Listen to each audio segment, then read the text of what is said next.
All right, y'all, what's up? Otis Funkmeyer. We about to get into some OG love. But first, I'd like to let you know that right now I have a GoFundMe active. There's a link in the description. It's to bring Jordan over to the studio to do a private session and lessons. And there's more information at the GoFundMe, trying to build up the community. Appreciate your support. With that said, we are going to watch the How the West Was Won 2011 OG Cypher, both part 1 and 2. I haven't watched this in forever. I have no idea what to expect, but I feel like we got to show some love to the OGs. There's no us without them, and there's no I in team. Okay, tick, tick, pop.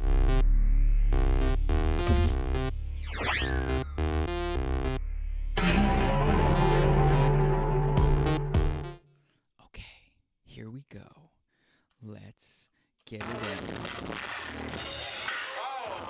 Okay, I know that beat. Does anybody else know this beat?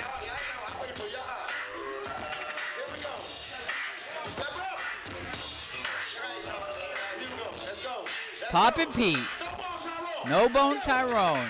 Wow, I feel like this is going to be the first time for a lot of these OGs on our channel. Wow, man. It's like the very first thing I see is just like, wow. The hit, the timing, and the hardness. I had such a good conversation with Bop and Andre at B-Boy Summit this summer, 2018, and he was talking about how back then, the way that poppers popped was how crumpers crumb now. And I feel like I can see that with No Bone. It's like it's not just a like, it's not just this chillin' thing. There's like a intensity to it. Oh, Boardman? All right, Wavo. Do that boogaloo. Wavo coming to us direct from the 6th dimension. Much love to the OG. I have so many amazing Wavo stories. We're going to have to do a part 2 one day with like Tetris or Pandora or somebody.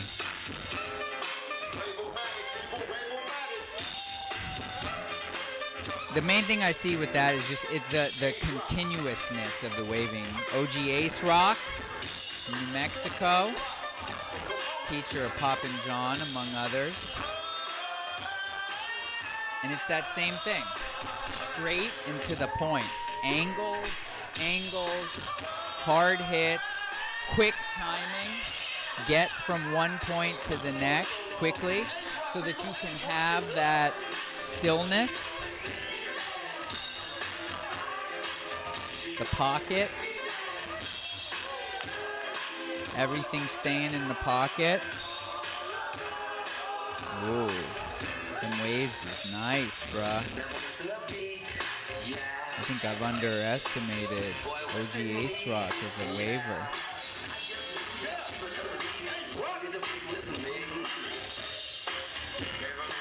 Oh. See it, Boardman. Just kicked it with Boardman at Freestyle Session this year. He told me all kinds of interesting Pomona history. Look forward to getting him on the podcast. Again, look, you know, with the exception of Wavo, who's got to be one of the most experimental OGs of all time, all these dudes have hits and waves and are in the pocket. And another thing I notice compared to the top dancers today, almost all of them are more dominant on one side of the body, which I think would be super normal considering, okay, Medusa. Medusa is one of the first poppers I ever met in my whole life. Medusa, I also knew her as a rapper. Medusa in the Groovatrons with Boardman. She was in this Run DMC remix music video.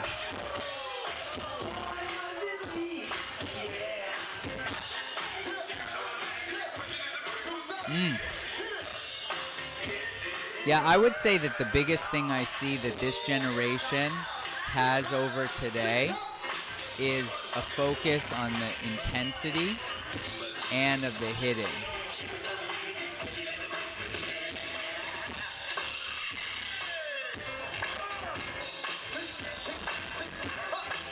Tick. Oh, did you hear that? Did you hear Pop and Pink? Tick, tick, tick, pop.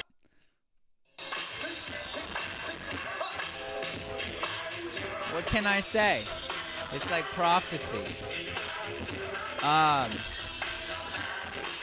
mean, you can easily see that this was significantly more about battling. At least I can see.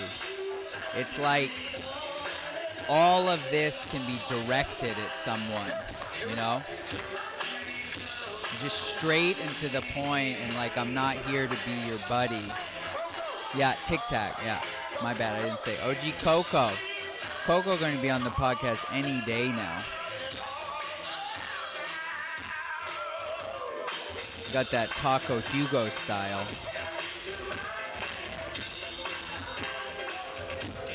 He's got real good side sax. The old man kind of thing. Real illusional. And he's got, you can see the different waving styles, right? His waving style more set up. Set up into the wave. Pa, ba, ba, ba, ba, ba. That's a cool Cobra style he's got too.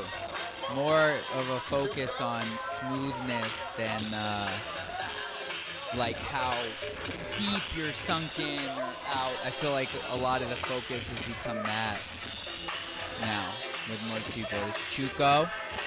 I would love to have Chuco on the podcast.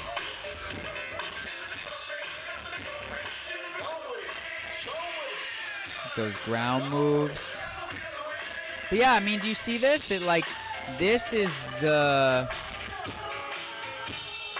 our origin story, right? And if there's anything I think you should take away from this, it's our origin story involves intensity, it involves hits, it involves waves, and it's all about the pocket. Much more, you picture Korean dancers today, you know, it's like, yeah, no, not the moon. You know, it's like, it's you can tell this is like literally, Dr. Cosmo is like the guy that you would see in like the 80s breakdancing things. You can tell this guy is like, he's a tricky trickster with the facial expressions. Like this is like the kind of guy that leads to Salah. And you can see it. This is a different style.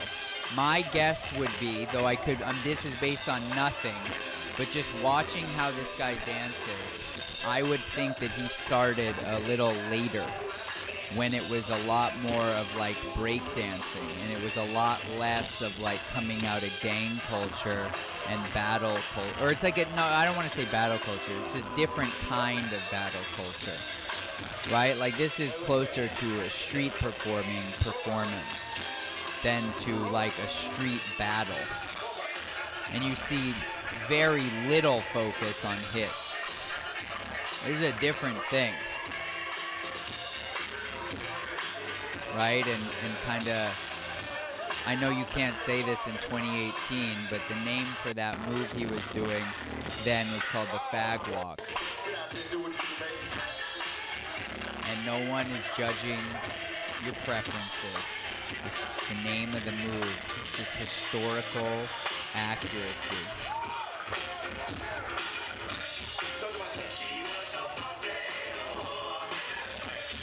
You see that? I mean, just look at the fact it's like bop, bop, bop, bop, bop, bop. A lot of the movements are very small. But it's like as long as you're in that one, you know, which is what, in fairness, that's what the Electric Boogaloo has always said. Popping is a dance where you're hitting to the beat. And nothing that any of these OGs are doing contradicts that. And now we get to the man of the hour, Mr. Robot Prince. So one of the things that, if you look at one of the ways in which I mean, that was awesome already. But just notice how differently he came out than everybody else. I would have to guess that this is learned from Bop and Andre.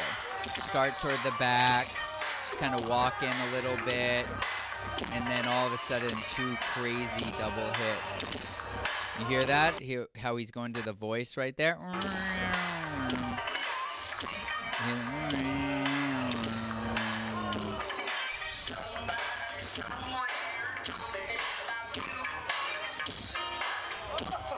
I mean, I think it's really crazy that this guy is one of the greatest of all time, and he almost does the same thing, variations of the same thing every time. So it's like this thing that he came up with is so good that with it alone, you're one of the greatest of all time.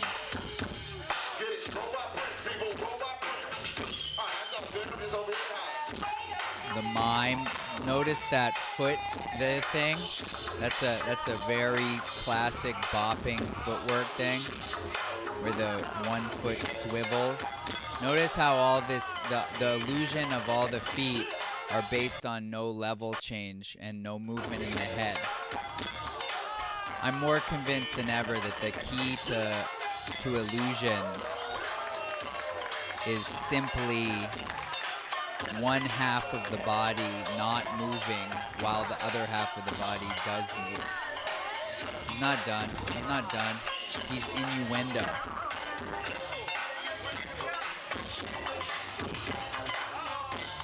So, you know, this bopping is the foundation of all of the Talbot animation, you know? Robot Prince and Bop and Dre.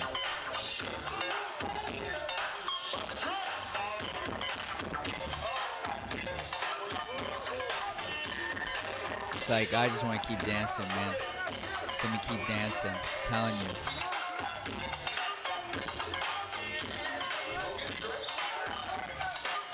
Oh, look at Andre. This guy is the sneakiest guy, man. I'm telling you. This guy Bop and Andre is a genius, just so it's super clear. It's like, there's a sort of question, who's the ultimate bopper? Is it Robot Prince? Is it Bop and Dre? Is it Bop and Ron, right? Like, and I think most people would I think say Dre, but look how clever this guy is. Make sure to come out right after Robot Prince, as though it's totally unconnected. It just happens to be his turn. Take even longer to start.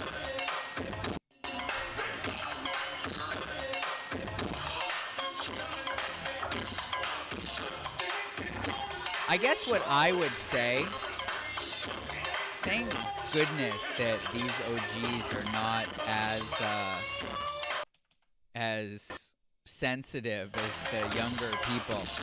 I would say that Andre's overall, like, what is the word I want to look for? Like, muscle control is higher, but his poses are less clean.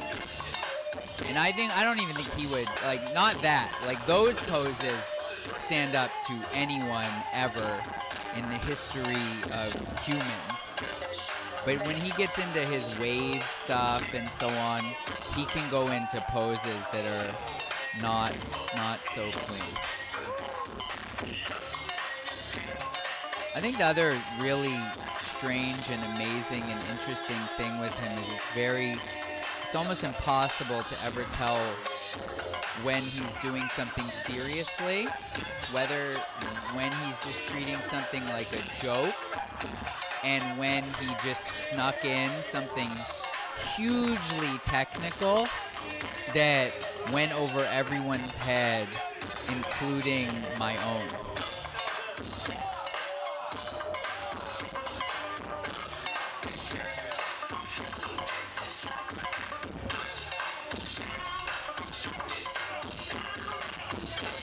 I don't know who this is, actually. He seems like he's closer to the Dr. Cosmo era. And in fact, it does make me think that there really were different eras. I mean, I'm not saying like I'm just figuring this out and no one has ever thought this before, but I feel like you can see it. People that were in the 70s had more of a focus on the basics and the Slim the Robot. I had an exchange with Slim the Robot at Guchun's class. And here's what Slim the Robot told me. He said that the focus of the whole dance is funk, and that everyone is trying way too hard and not allowing the natural funk to just come through. You can make a case that Slim the Robot is the inventor of our whole dance. The way he roboted connects so directly. This is one of the original lockers for the youngins. He is the robot in the lockers. And his movement quality is not the same as it was in his prime. I mean, this guy is likely in his 70s. With that said, you can make a really strong case that he's one of the main progenitors of everything that we do. Don't forget the electric boogaloos at the very least. We're called the electronic boogaloo lockers, and we're lockers. Yeah, so Unreality said there's definitely some oh shit moments in Bop and Andre's set that he didn't catch until 50 times of watching, and I super believe it. So anything that went over my head, please make sure to point out in the comments. This is like the you know you're a triple OG when you have a patented Twisto flex. That is the patented No Bone Tyrone Twisto. You can watch that footwork over and over and over and over. I'll tell you, me and Pop and Todd have definitely done that. No Bone Tyrone, the OG of Pomona. Pomona. Coco, Juco, Boardman, H-Rod, Dr. Cosmo, Rainbow-Matic, No Bones Tyrone, Rinse, YC said boy way back when. Nobody knows though Give it up for him, everybody. who the dude in the white shirt is. This is what I'm talking about. Yes. I'm glad we did this. I'm like super glad we did this. I feel like it's been too long. Oh yeah, and Medusa, she ran off stage. We've been focused on Koreans Now I gotta do my for job. too long. My leg hurt. Yeah. Okay, I will. Get out there, do what you Pop and Pete. Pop and Pete. OG love. I wanna say something. In case these OGs, some of these OGs see this video, other OGs see this video. It's become very clear to me. The reason I started doing my live podcast video interviews was to interview the OGs. My intention was not to have the kind of famous people my age on. That's sort of what has ended up happening for the time being, but my intention was always to give a spotlight to these OGs that created the dance that we know. So to any and all OGs, please feel free to send me a message on Facebook or Instagram, Otis Funkmeyer, and I would really love to do podcast interviews with you because it's something that is extremely meaningful to me to share this kind of history with a younger generation that is, as far as I can tell, in many ways just not familiar with it. Bless their hearts. So salute to all these people, and I mean, I just can't even say it enough. Without them, there's no us. They're the reason that this whole thing has exploded all over the world. And I for one, am super, super grateful to them and really look forward to them sharing now as elders, to especially in the ways that we can both stay true to the tradition and not be held back by it, because I think there's really amazing things about the tradition, and then there's very dysfunctional things about the tradition. And I think that that's the role of generational progress, is you keep the good and you build on it and you let go of the bad. So Otis Funkmeyer, tizzle, tizzle, pizzle, pizzle, and we're out. Peace.